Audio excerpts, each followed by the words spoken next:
The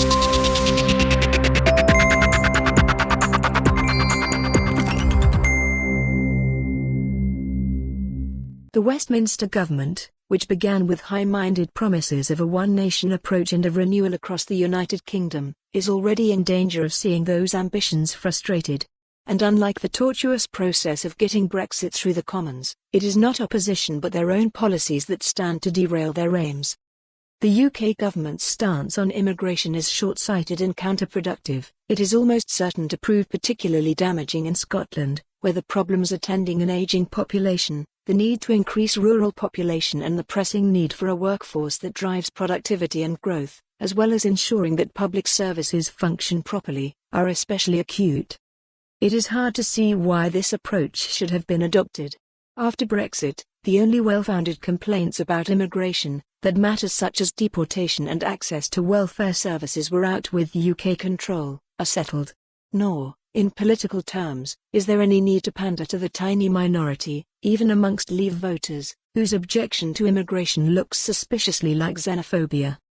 Governments do not need to dictate quotas, points-based systems reliant on nebulously defined skills or unrealistic salaries. It is businesses, communities and public services that are best placed to identify the need to attract workers from elsewhere.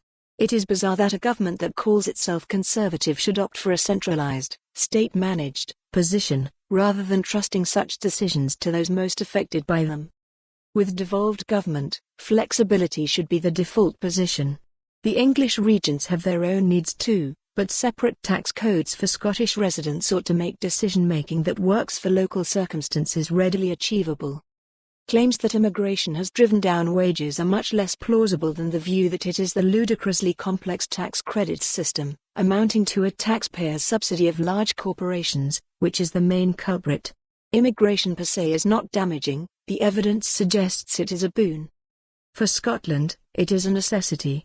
The important powers, deporting criminals, the ability not to have to take any and every EU citizen, offering them the same benefits and state support as UK nationals, are already Westminster's.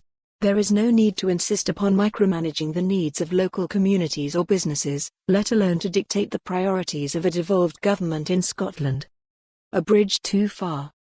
The Scottish Government's announcement that it may be several years before the issues surrounding the Queen's Ferry crossing are resolved shows not just the deficiencies endemic in ministerial oversight of public works, but the torpor which impedes attempts to rectify matters.